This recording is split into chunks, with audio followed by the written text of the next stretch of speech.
When is it okay to start decorating for Christmas? This is the focus group. It's the savvy side of 9 to 5. Listen. Bueller. Laugh. And learn. Negotiation. This is what you do in business. This is the focus group with Tim Bennett. Staunch. And John Nash. Keep your clothes looking neat and clean. We're all business. Except when we're not. Hello and welcome to the focus group. Tim Bennett here as always with my good friend and co-host, Mr. John T. Nash. Be sure to follow along with us every week at focusgroupradio.com. All of our social media is also branded Focus Group Radio. And thanks to all of you that are listening to our Tuesday podcast, which is TFG Unbuttoned, and comes out every Tuesday morning. You can find that and all of our other programming at focusgroupradio.com. John. Yes. You're laughing. What did we have First, Today's November 20th, by the way. Yeah, we're a week away on our from way to Thanksgiving and Black Friday and Cyber Week, and then ho ho ho, and then it's all to all acquaintance be forgotten. New Year. Not time to go around this, march around the sun again. No, I was laughing because I was wondering if that plaid shows up. Big plaid is a good thing for your lumbersexual look. I don't know. Should I be a smaller plaid pattern, or is this okay? I think that's okay. You sometimes wear those little checky patterns. I think this is good for you. See, inherent, and we have Garrett and Steve in the booth. Inherent in that little checky pattern is a little bit of a ding, little dig in there. Right? Checky. Is that like saying Mr. Vindenwald? No, it's Lieutenant Colonel. Lieutenant, and that sometimes you wear that little checky pattern. Also corresponds to a conference call we had a while ago about some design work that I did for a client. And Tim goes to everyone on the call. He's like, "Yeah, John likes those fonts you can barely read." And you still do that, and it drives me crazy. And I think you do it on purpose. Finger coming up. You still do that. You do a thin, light gray font that no one can see. On gray. And with a different shade of. I don't know why you still do it. I see it and it drives. I go right through the roof. And you. I used to call you all the time back in the day on our other roles. And I'd say, John, you got to do a bolder type and make it bigger. I love that. In our other roles, those roles have never changed. From what I can tell, I don't even bother now. I see the little thin type come in. I just leave it alone. I take out my magnifying glass so I can read it. And I'm thinking of telling you, I'm like, you're going to put this on a business card? And then you can't read, John. You get on a conference call, and he's like, no, that's John. It does that little thin type. I've been telling him for years. That's. I don't know why you like that little delicate type. That's what happened on the call. I've been telling him for years. And other people have mentioned it to me, too, by the way. Here we go. Other people have mentioned Bob, Brian. They all mention it. You like a little thin type. Brian. A little thin, light gray type. On a gray piece of paper. Yeah, I think that came from my years working at Avenue Magazine, and the creative director was a guy named Carlo Barile, who has since passed away, unfortunately. But Carlo loved thin. I was a typesetter, so he would spec the work. I would take the work and typeset it and send it back to the art department. But as a result of working with him, I began to develop that exact affinity. I just think it's weak. To me, I just think it makes a weak impression. That's all. I think you got to be bold.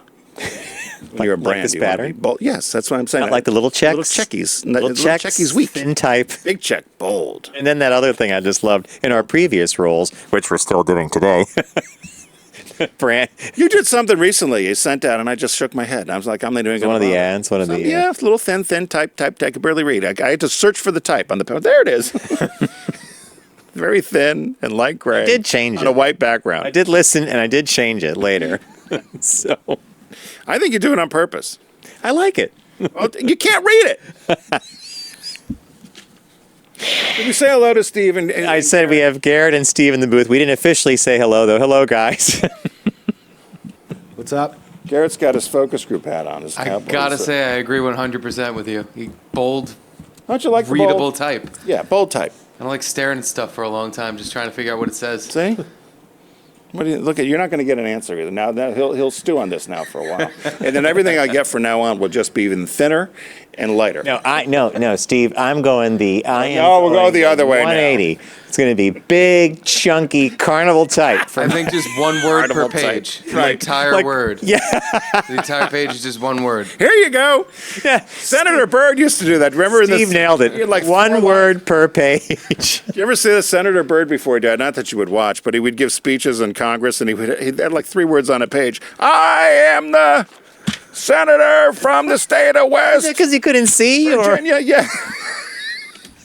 And he refused to work, so he would have 3 or 4 that's all on the page, and then he could read it. And his speeches would be this thick for A 2 ream minutes. of paper for one speech. That's what I need. I'm going to find, there are some typefaces that I know you'll laugh at. you know I what? know you'll laugh at them. There's one called Carnival Woodcut. And it was modeled after it's like, go to what was the Brewer County? Come to the Brewer County Fair. Fun for Sissy and Junior. Brewer County, Brewer, Maine. So, you know the type they used to do for those posters? Yep. Someone made a typeface out of it. I used it years and years ago. The font came out, and I used it for a display ad for Cambridge University Press. All right, think about this. Cambridge University Press, right? And I used this Carnival Woodcut type. The art director, Tom Wharton, calls me and he goes, yeah, we had to review some stuff, and I was working on a catalog. He goes, this ad.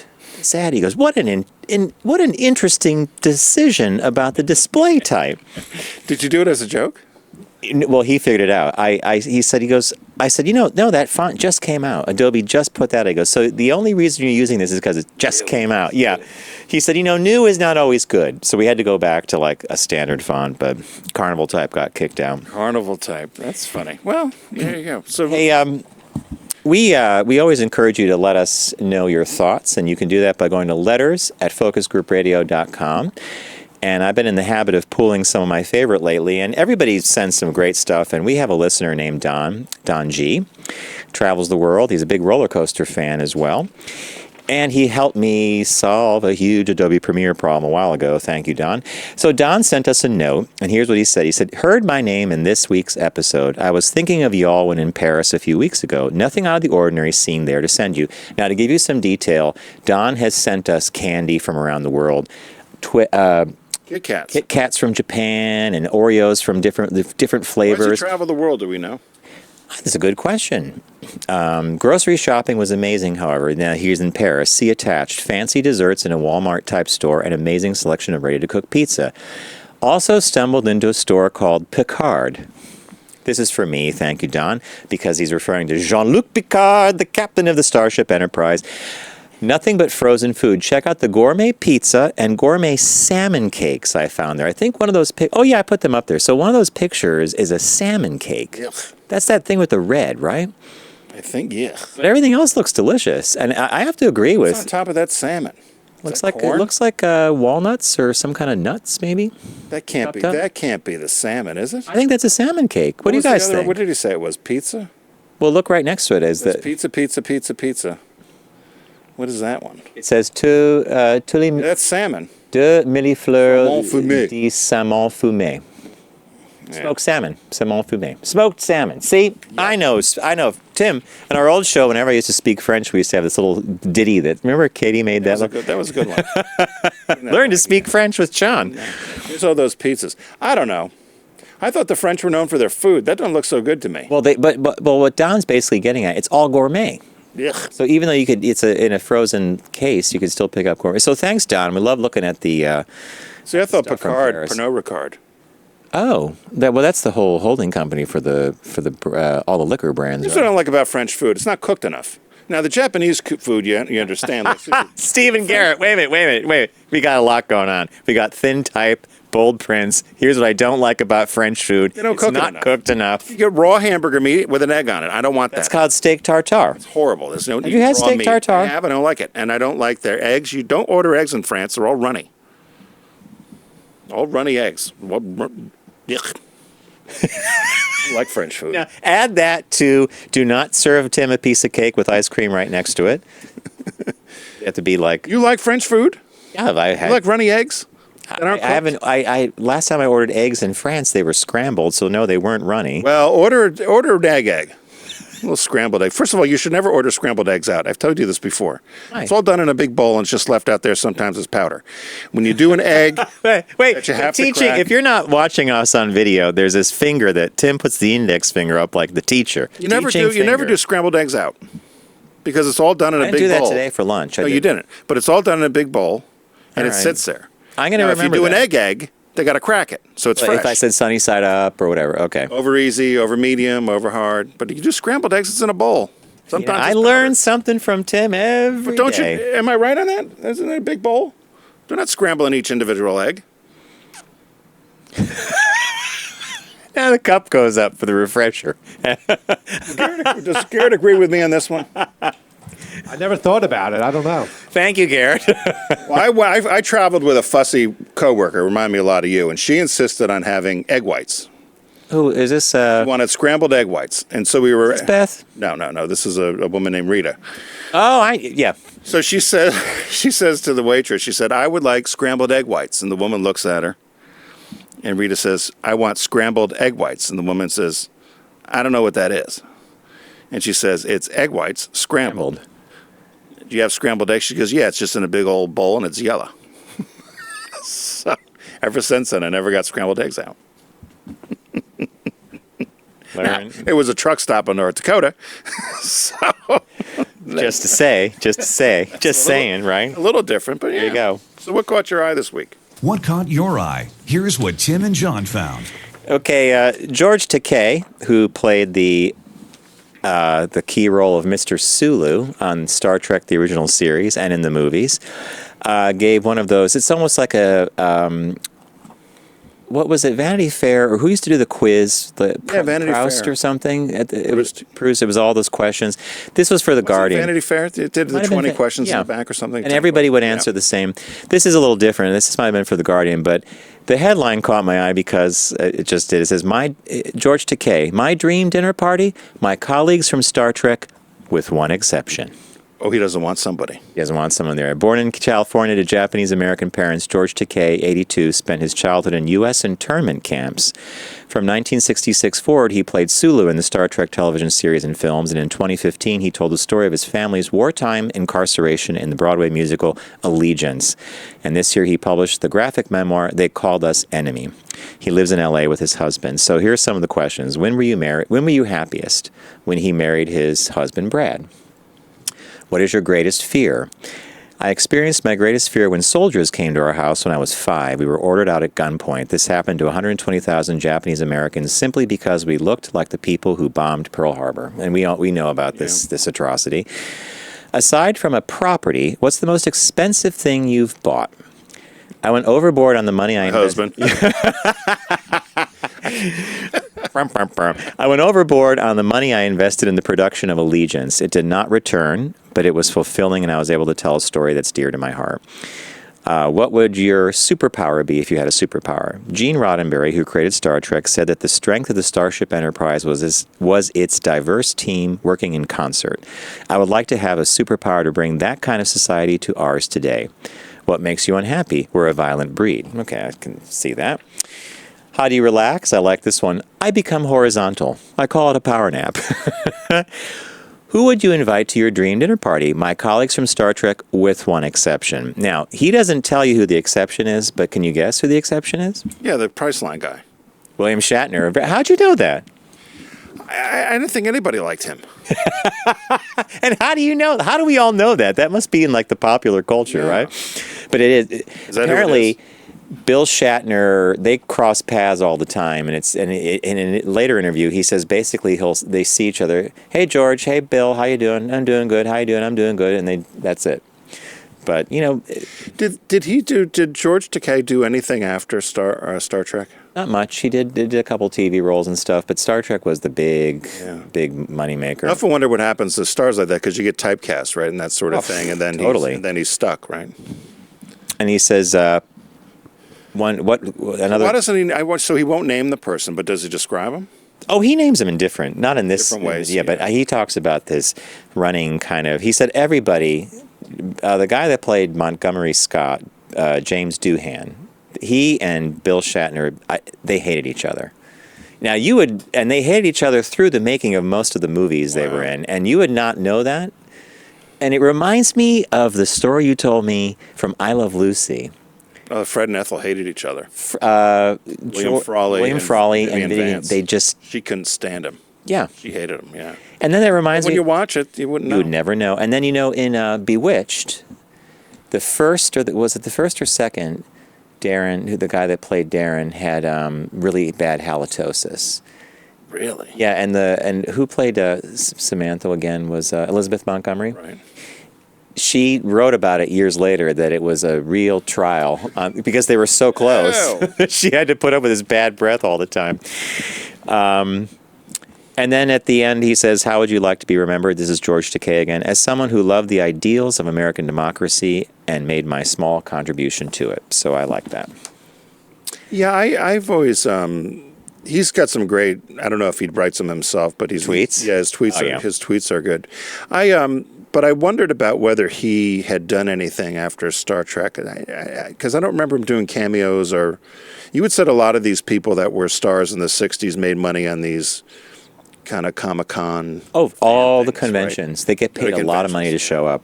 Oh, here's one last one from him, by the way. "What do you most dislike about your appearance?" And George Takei answers, "I've done 6 marathons, but gravity has been working on my body for 82 years and pulled my pectoral muscles down.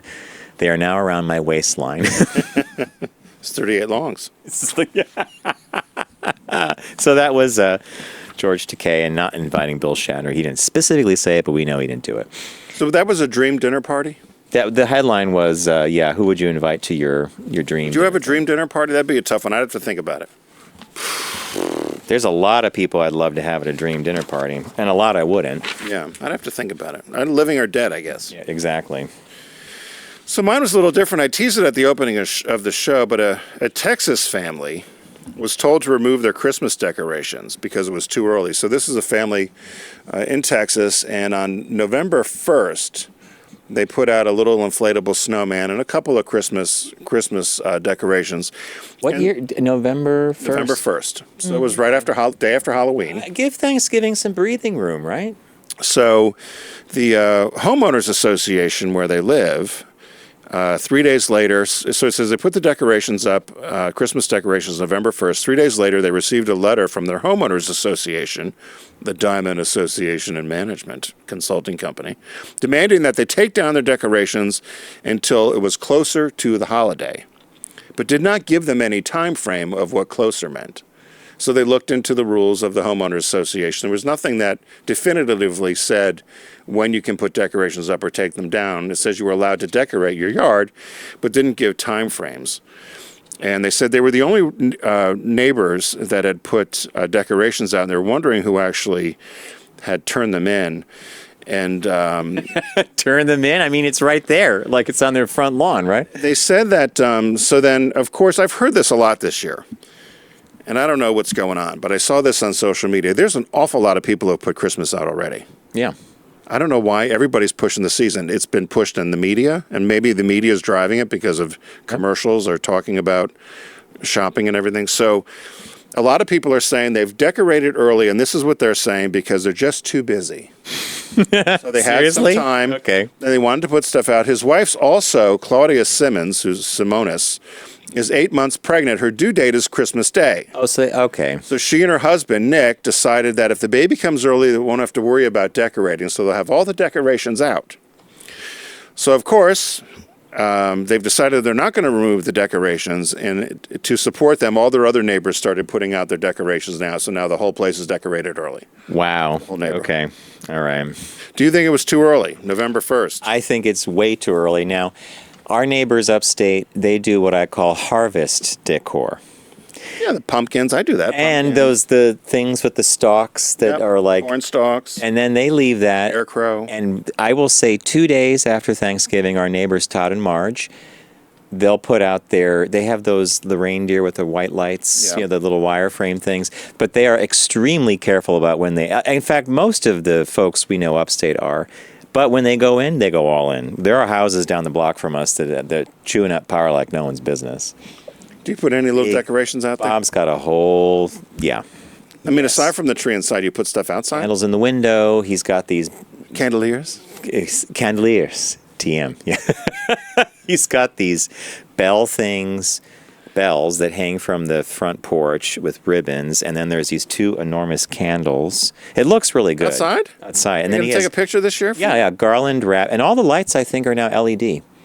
So, and I they don't look think they throw up as nice a light, do they they? look just as good as the old ones. They've really Really? gotten sophisticated. Yeah, I'm really surprised by how good they look. Honestly, I love the kind of folksiness of the old ones. old bulb with Yeah. the painted. Yeah, he has some of those too, but no, he does a good job. And then that stays up.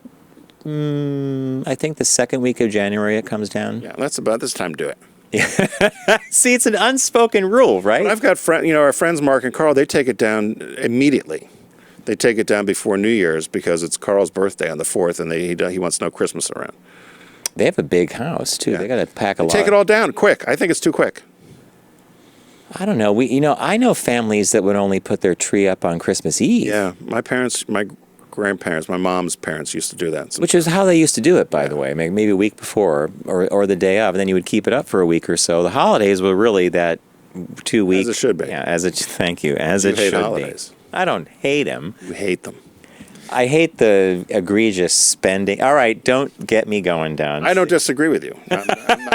I'm just saying you were on board early. I'm going to do that in thin type. I hate the holidays. Gray on We gray. got a magnifying glass. That's what I want for Christmas, by the way. Magnifying glasses. So I can read John's notes to me. Business birthday. Everyone does celebrity birthday greetings, but the Focus Group is the only show in the universe that celebrates business birthdays. I think you like this guy, John. You probably know him. Louis Edson Waterman. Pen. Pens. Writing, yeah. I have a Waterman pen. November 20th, 1836. This is a great birthday. I have Died May 1st, 1901 at 64. Born in Decatur, New York. Held multiple fountain pen patents and was the founder of the Waterman Pen Company. He also taught shorthand and invented a process for condensing and preserving grape juice. They didn't have refrigeration then. It's like the Brits. Yeah. He patented his pen in 1884. There was lots of discussion about what really happened with the whole pen thing. And a lot of it was myth. But they think this is, in terms of research, this is what happened. So they said he had been selling pens. He was a pen salesman in New York for a new company founded in the spring of 1883 by a volatile inventor named Frank Holland. After only 6 weeks, Holland abandoned the company. And 6 weeks. Waterman came over and took over. And there was an issue where they were trying to make a fountain pen so you didn't have to dip it, or the ballpoint pen that we know of, so you didn't have to keep dipping it in the ink. So he had simplified the whole method of a feed. They called it a three-fisher feed, which was then granted as the first pen-related patent in 1884. He sold them behind a cigar shop and gave a 5-year guarantee on the pen. In 1885, he partnered with Asa Shipman, and they founded the Ideal Pen Company, but that didn't last either. He kept trying to raise capital and then founded in 1887 the Waterman Pen Company. He did lots of modifications on the pens. The original ones were done with a 14-karat gold tip at the end, and they said if you still use those today, they could still be used. They were that good. And so he said he solved the problem because what had happened on the initial pens, the problem was why they didn't work was when they were empty or just about empty, ink dried a bubble up. would form. And I guess that would splotch or whatever. And it would keep either the ink or when the Making bubble an overflow on either Right. side of the channel in the feed. So anyway, he worked on it. He ended up getting it right. He then sold them all over the country, all over the world. He produced 7 out of the 10 pens that were in the market in the 19th century, and moved production to bigger facilities. And when he ended up, the pen company struggled though forever because littler big pen manufacturers that did plastics or whatever, Parker, Schieffer, Wall Eversharp came on the market, and his company was sold to the French eventually. And they said Rubbermaid, Newell Rubbermaid now owns Waterman, and as of 2011. Everything was transferred to France when they finally closed the factory. So you and I grew up with a couple of famous pen names, Cross. Yeah, Chrysler. Used to get this Do they set. still, they must Yeah, still they make do. them. I don't know who makes them, but back when we were kids, it was still here in the U.S.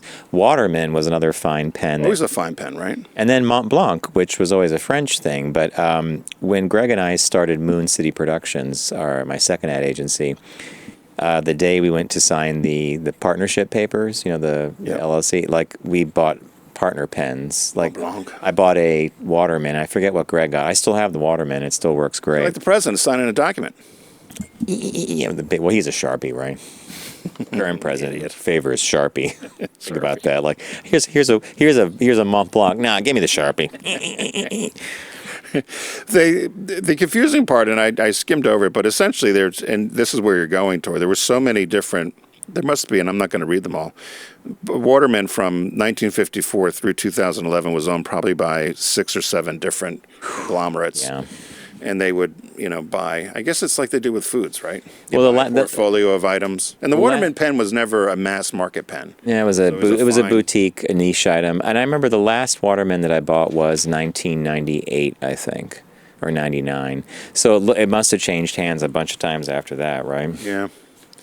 Well, so Waterman, I was wondering. I guess you could still buy one, right? Probably, but you're getting probably a French-made product now. Right? My favorite part, I can't believe I missed this part. His wife, Sarah Ann Roberts, converted to spiritualism, and she was able to keep the family going as he was doing the pens. She gained fame as a medium, psychic. Wow. Until she was unmasked publicly and pillared as a charlatan. Wow. You and I have a very funny psychic story. Was that Lots of them. Dick Cavett told us this one because Dick Cavett knew Groucho Marx really well, right? And Groucho and Dick were invited up to an Upper East Side seance.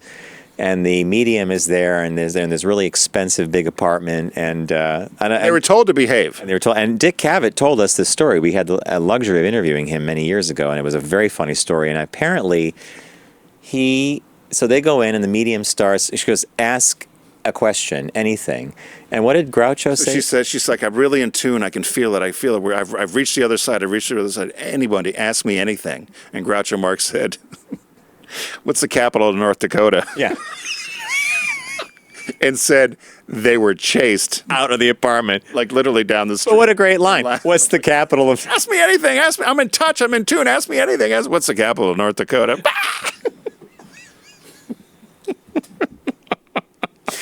When he told us that one, I thought, thank you, Mr. Cavett, for that fantastic story. It says it all, right? It says it all. That was a good one. We got on the phone here. We got Billy in New York. Billy, what's going on? Wait a minute. I'm hearing something. It's Bismarck. Wait a minute. Is it Bismarck? So, Billy, you got that from the spirit world. Well done. Wait a minute. I'm hearing something's coming through the ether. Yes. Bismarck. Speaking of Star Trek, hey, how you like that Hallmark ornament, John? The one you put on my Facebook page. So, Billy posted this elaborate Hallmark ornament. It's the Star Trek transporter, and it's got the prime characters, Spock, McCoy, and Kirk, and you push the button, it makes the beam down sign, or the sound. I thought it would be great if they disappeared somehow, but what an elaborate ornament, right? Because nothing says Christmas like Star Trek. Yeah. So, well, the price made me disappear. How much was it? $99. No. That's a little high for a little novelty item, I agree. Do you have it, John? Because No, but- John has a whole tree with it's all sci-fi. In the city, isn't it's the sci-fi tree. Bob buys me an ornament every year, usually Star Wars or Star Trek or Battlestar Galactica or Forbidden Planet. It has to be Really? the sci-fi universe, yeah. Maybe George will get it for me for Christmas. You have to get this clip and play it over and over in the house, and then you'll get that ornament. If you want to wonder what Filipinos do about Christmas, they start really early. Do they really? Oh, yes. Edwin's been playing Christmas music well before Halloween. Are you kidding me? No, I'm not kidding. No, because he's living the 44 Christmas songs that were ever written. I did play. I will admit, because I was so aggravated, I did play a little bit last weekend just to tune it up. I like to see what's new. There are some new things out. But Oh, he likes to see my reaction. Alexa, play Christmas music. I have a friend of mine, Bridget, and she'll have a dinner party in July, and she'll put Christmas music on. Or she'll always put one Christmas song in the mix. I'm ready for pride flags already. Are we all? Because that means warm weather. Yes, sir. Jeez. Well, thank So, you. Billy, you going to be in the city? We're going to come down to see the tree, like real tourists. The one at Rock Center that gets lit up? Oh, yeah, when it gets, after the crowds kind of dissipate, we'll be down for that. Please let me know, because we would love to see you when you're down here. And yeah, wait till the crowds dissipate, because our studio used to be down by Rock Center, and you did not want to walk in that direction in the holidays. Oh my God! Well, now you got the TikTok commute. We do. We had lunch there today. Well, I am back from Florida, the trip from hell, and I'm so glad to be back in New York, even though it's cold. Well, we're glad you. That's a loaded. Why was it the trip from hell?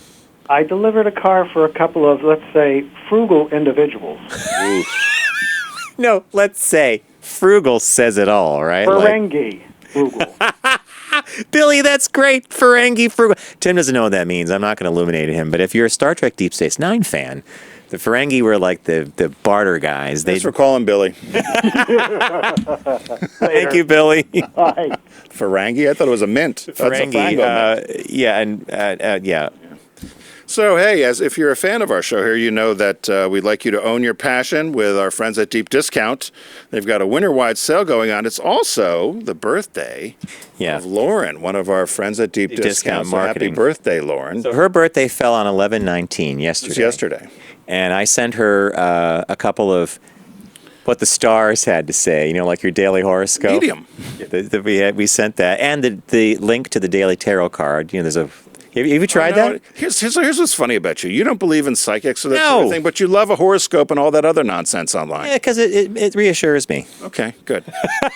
Was hers accurate? Did she tell you whether it was accurate? I wished her happy birthday on Facebook. I didn't do it direct. And then so Tim was saying that it's a winter site-wide sale at Deep Discount, and we thought it would be fun. In honor of Lauren's birthday, I picked an item that was released on her birthday back in the day. And it was The Adventures of Rocky and Bullwinkle and Friends. Now, that cartoon actually debuted in November of 1959 on November 19th. The series is structured as a variety show, with the main feature being the serialized adventures of the two titular characters, the anthropomorphic flying squirrel Rocky and the moose Bullwinkle. And of course, there was Boris and Natasha and Dudley Do-Right. Sounds like the current administration. And Mr. Peabody's Improbable History. So, Tim, you're going to love this. Here's a review that someone gave. They said, the art has a choppy, unpolished look, and the animation is extremely limited, even by television animation standards at the time. Yet the series has long been held in high esteem by those who have seen it. Some critics describe the series as a well-written radio program with pictures. But, the show's known for being very witty and very adult, and I thought, what a perfect show to debut when it debuted on TV many, many years ago on Lauren's birthday. So my pick was The Adventures of Rocky and Bullwinkle and Friends. And I haven't seen that forever. Complete series on DVD. And we grew up with it. I know it. And so a couple weeks ago, I did a story about how vinyl was outselling CDs. And I got a note from Lauren and said, I don't know if you know this, but Deep Discount is one of the largest sellers of vinyl. I didn't know that. So we always talk about movies and TV and so forth, but it has a big selection of vinyl. So when she said that, I thought, you know what, with her birthday coming, what would be a quintessential LP that I would think she would like, or that I would like, or any of us would like? LP. An LP. So it'd be like, so it has the vinyl. So I was poking around. There's a ton of stuff. She's right. There's a ton of great stuff there. But I did find this. It was re-released in 2011, and it's the reissue of the 1977 multi-platinum Rumors album by Fleetwood Mac. I mean, is there a better album? Did everybody own this album? I still have it, I think. Somewhere. I got to find it. But it was 31 weeks at number one on the charts in 77. It was Album of the Year. It includes 4 top 10 hit singles. You know them: Go Your Own Way, Dreams, Don't Stop, and You Make Love and Fun. It's priced at $23.69. And what I love about this stuff is probably when these things were new, they were probably $5.99 or $6.99. Oh my God, yeah. But people have really had this resurgence of vinyl. And to buy them now, they've all seemed to be in this kind of price range of in the 20s or so. There's a couple of other artists I looked at as well. So I picked the Fleetwood Mac Rumors album, which is ranked one of the top 100 albums of all time. 6th best-selling album of all time. 6th best-selling album of all time. 30 million sales worldwide. 30 million pressed copies, right? Yeah, so wow, and that was in honor of Lauren's birthday. Right. And if you don't want to get Lauren the Rumors album, you could also get her the Sega Genesis Mini, which is still available at deep discount. You could also get it. Did you end up getting one of those? I keep staring, and I keep seeing the games that I want to play, and then I read the description. It's plug and play. You could just buy this Sega Genesis Mini thing, plug it in. It has like 44 games or 40 games. Yeah, all preloaded, preloaded, and you know a lot of them. So, yeah, that makes a great gift. What was the new release this week? It's a movie I had barely heard of. It's called Blinded by the Light on Blu-ray. So, it takes place in Thatcher-era England, and a Pakistani-British teen named Javed was chafing under working-class life, racial tensions, and a father who sneered at his literary ambitions. After a school buddy turned him on to the music of Bruce Springsteen, though, he developed the confidence and courage to follow his dreams. They finished by saying it's an exhilarating coming-of-age tale based on Safraz Manzoor's book, Greetings from Berry Park. How do you like that way I pronounce that name? I laugh. I don't know why you bother. Well, I think I did a good job, actually. It's a Commonwealth Empire coming-of-age tale. Boy, Tim did big letters, like the Senator Bird. Coming of age. Wait, Empire coming of age, and that was in 4 pages. Which one? Pakistan, India, anyway. Canada, Australia, New Zealand. So all right, well, to get it. There you go. So, deep discount says own your own passion. It's a winter site-wide sale. We're wishing Lauren a very happy day after her birthday. I want to remind you to check out the Sega Genesis Mini. It makes a fantastic gift, preloaded with all the games you might remember from that era. Plug and play. I recommended The Adventures of Rocky and Bullwinkle and Friends. The Adventures of Rocky and Bullwinkle and Friends, the complete series on DVD, because that came out when Lauren was born on November 19th. I'm not saying that's the same year, but... And Tim recommended Fleetwood Mac's Rumors, an LP, which if you have vinyl and you're playing it, by all means pick that up. And deep discount apparently sells more vinyl than anyone else. So we love it. And the new release this week is called Blinded by the Light on Blu-ray. Came out a little while ago. Tim, you described it as a coming-of-age... Commonwealth Empire coming-of-age tale. Boom. And that was done in like 8 words or something. What do we say, Garrett? Thanks, Deep Discount. All right, friends, we're going to take a quick break. And when we return, we're doing a shop talk that looks at Alabama's Rocket City. So we'll be right back.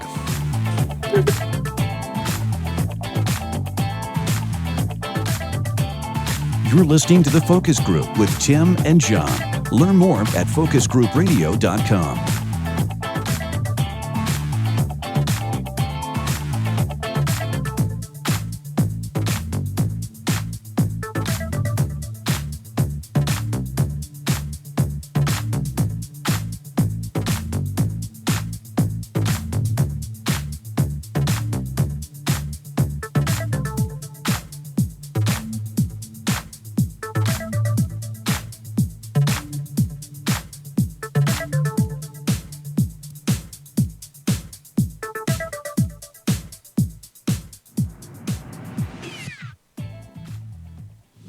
Focus on the savvy side of 9 to 5 with the Focus Group. Try, really try. Listen, laugh, and learn with Tim and John. I never try anything.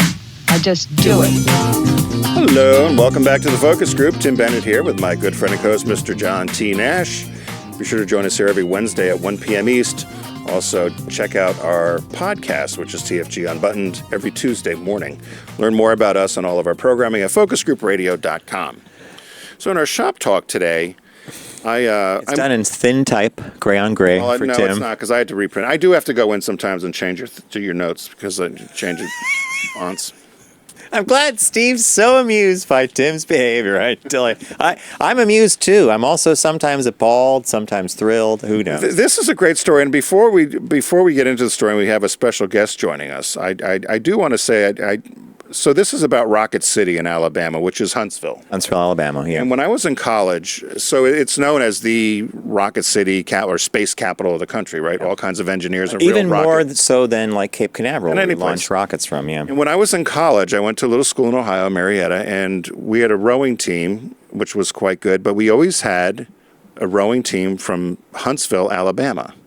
And we never could understand. It was the only really only team in the South, other than Rollins in they Florida. Competed against you, right? They competed against us, and they'd come to Ohio, and we'd row against them. And they were out of the University of Alabama, Huntsville, and we could never figure out how that part of the country had rowing. And I'm guessing it's because they've had so many people from around the country that probably came, I'll stereotype, if they're rocket scientists or engineers or whatever, probably came out of very good elite programs or schools that had rowing and started rowing. So we always wondered, we'd always say, University of Alabama, Huntsville, like how do you guys have rowing? Yeah. So anyway, so what's our story? That's a fascinating thing. The genesis of why they would have the sport to begin with would be because other people experienced it at other... And after I read the story, I'm like, it's obvious why they have it. I mean, it sounds like paradise. So CNBC did an article that I loved. It's called Teaming with Engineers, Alabama's Rocket City, USA is luring hot new industries to town. It's an economic case study. Huntsville capitalizes on its Rocket City roots. The highly educated and highly skilled workforce that Huntsville, Alabama's aerospace roots have helped establish have also become a selling point to other industries. From 2000 to 2017, the Huntsville metro area grew employment by 32%, or twice the rate of the broader U.S., according to Huntsville's Chamber of Commerce. Wage growth has also kept pace, increasing at nearly twice the rate of the country over that same period, according to the Bureau of Economic Analysis. Before the late 50s, the Northern Alabama community's claim to fame was as the watercress capital of the world. So it was agricultural prior to this, right? How much watercress could you sell? Well, not a lot, right? And then the Army's nascent ballistic missile program moved to the shuttered World War II chemical weapons outpost that would become Redstone Arsenal. Huntsville has been Rocket City ever since. It's a government town, so you have Redstone Arsenal, and you have other aerospace companies there developing stuff for the government, but this ended up drawing in an enormous amount of engineers and super well-educated people. Right. And I love what the Chamber of Commerce said. That was one of my favorite lines. They said there are certain types of companies that we do not pursue, and we're looking for companies that have a track record of being good corporate citizens. That was it. I highlighted that as well. And so, but it lists many different types of companies that have come in that all seem to be hovering. Is that the right word? Yeah.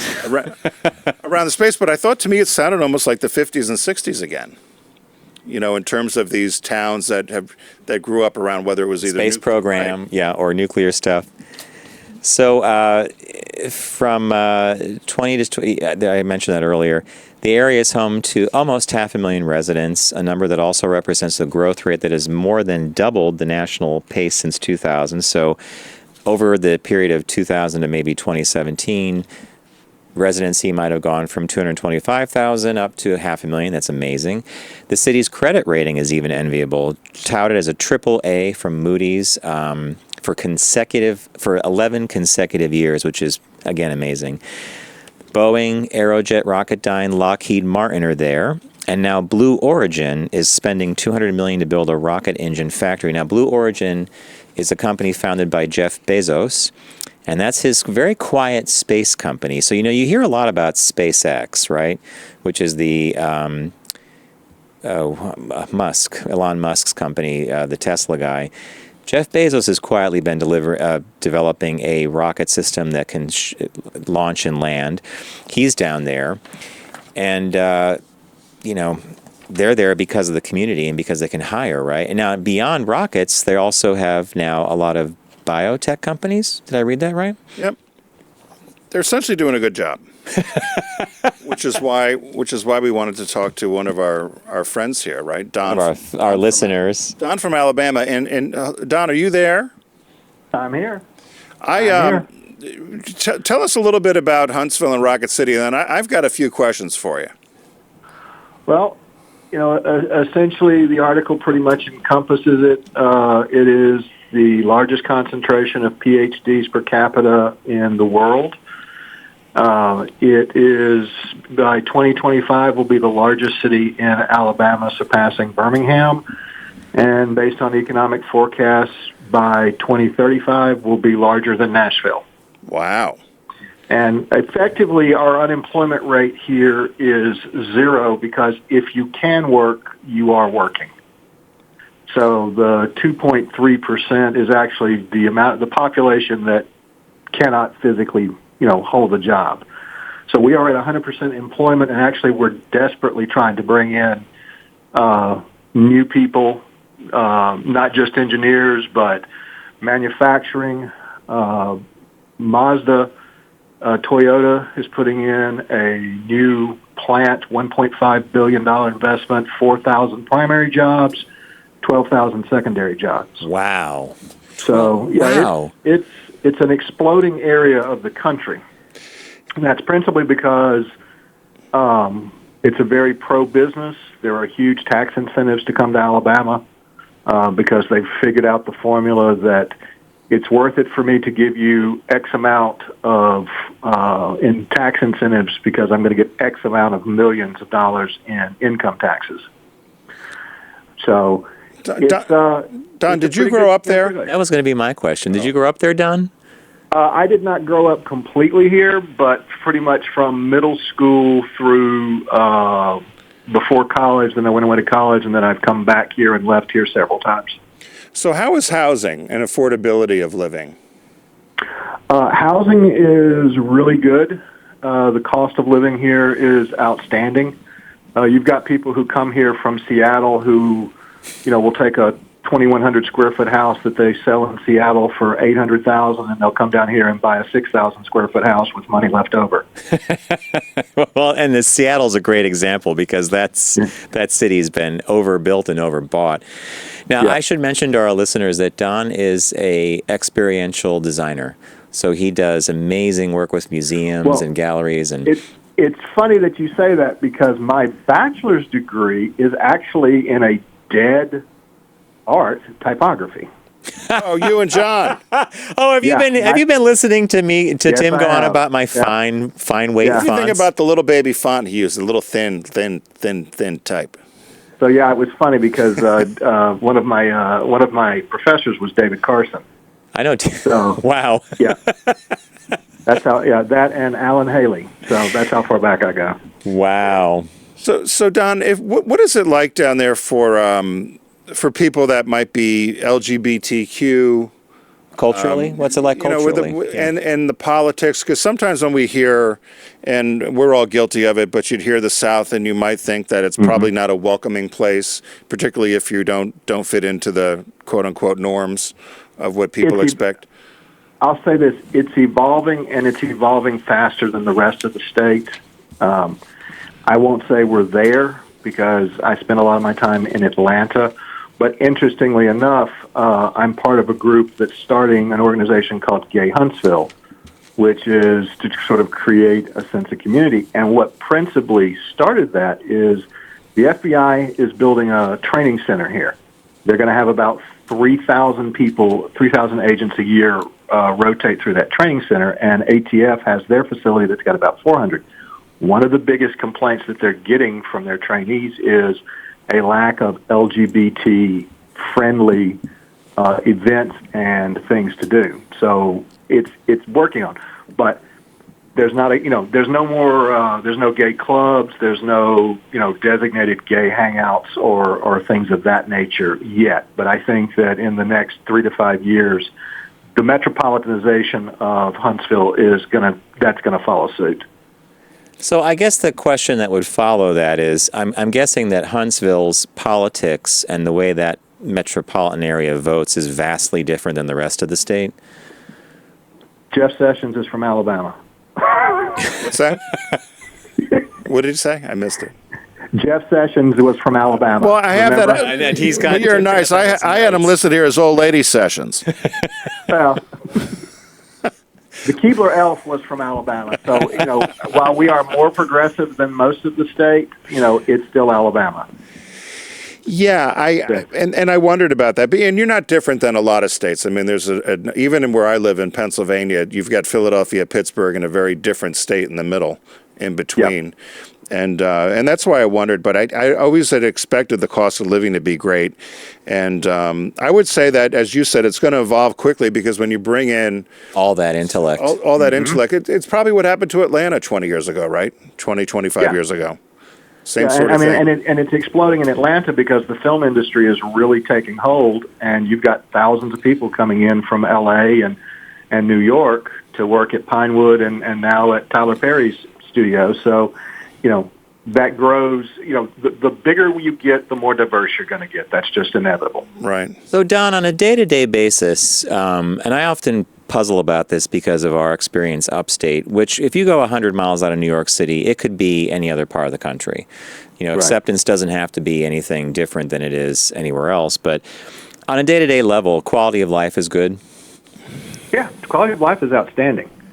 But we're in that sweet spot where it's not a big city yet, and it's not a small town anymore. But it's working toward that big city, deal.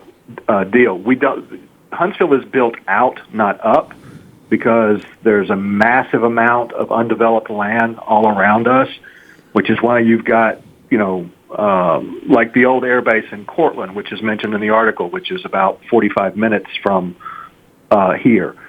The Lockheed is putting in a $2 billion rocket facility in that old air base because the infrastructure is there. So, the reach of Huntsville is going to really be horizontal, and it's going to go probably way out, and this is going to end up being one of those cities that's, 60 miles from edge to edge. Like a Los Angeles almost. Yeah, like a Houston. Yeah. So Houston. How far of a drive are you from Atlanta? 3 hours and 25 minutes. Yeah, that's not that bad. So and you said you're there pretty frequently, right? Yeah, I have an apartment there and a condo here. Oh. Sounds like a good life, right? We've threatened to go down there for the last 3 or 4 years. We actually had 2 trips planned for our brands, but life got in the way a little bit. But after reading this article, and I was glad John had found it and glad that you had joined us. After reading the article, it really does sound like a place to check out and a good place to visit. And as I said, in college, we always would kind of scratch our heads, but our interaction with the guys from the University of Alabama in Huntsville was always very positive. And so I had a positive thought from 20 years ago. Don't forget the Tennessee River is here, too, so there's plenty of water. Yeah. But Thank you, Don. Again, it's not just rockets and missiles. You've got one of the largest bio-research facilities, the Hudson Alpha Institute here, and it's almost 400 acres doing genetic research. And there are 2 companies here working on quantum computing. So wow. There's a lot of tech here. There's a lot of engineering and a lot of science. I just hear a 400-acre facility. I know what 50 acres looks like, and I've walked it. 400 that's an amazingly huge facility. Wow. Yep. Well, we're gonna have to take a trip. Yeah, I think we will. Don, I want to thank you for. Oh, go ahead. I want to thank you for joining us today and for all your calls. We always love hearing from you. But for contributing to this Shop Talk and this article, I want to give you a big thank you. Thanks. One last thing. Yep. James Webb Telescope. I saw the mirrors 4 or 5 weeks ago. It's going to go up in 2021 or 22 now, but expect some spectacular things based on what they're thinking they'll be able to do. Well, Don, what are they going to find? I'm still expecting that we're going to get an actual photograph of a planet with an atmosphere, and wouldn't you love to see a satellite fly by? Well, they expect within a 13, 14 light-year radius, they expect to be able to image in the Goldilocks zone with sufficient resolution to designate atmosphere. Wow. This is, hey, I love this stuff. Oh, you watch way too much Blade Runner. Well, here's the thing is that in our lifetime, because we're all 3 about the same age, mankind will face the reality that we are not the only living thing in the universe. Oh, I hope. Yeah, but do you think it'll be as smart as we are, Don? Doesn't matter. Oh, we're so smart, Possibly right? smarter. Hopefully smarter. But then what do you do? They will have gotten over this hurdle of aggression and technology intersecting tends to create self-destruction.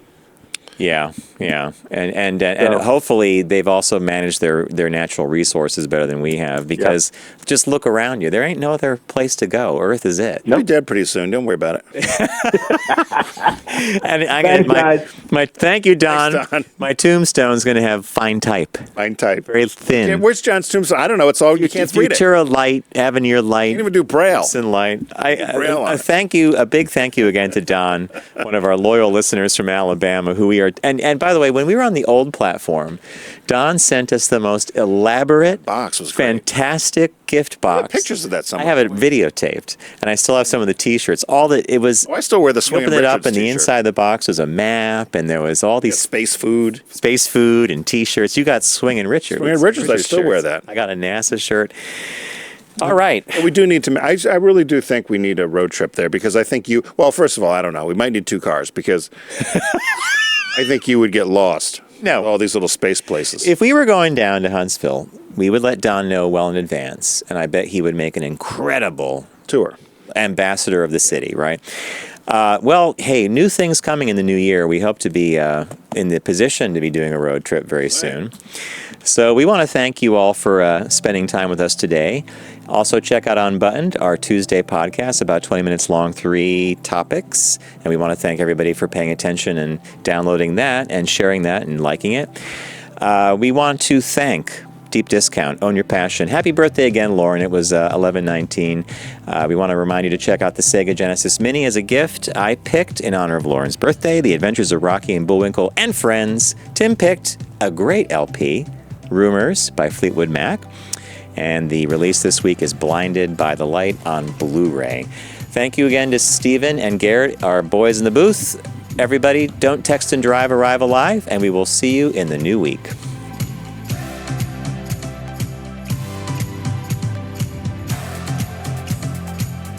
It's The Focus Group with Tim Bennett and John Nash. Accessible on all platforms. Subscribe, like, and rate us on your platform of choice.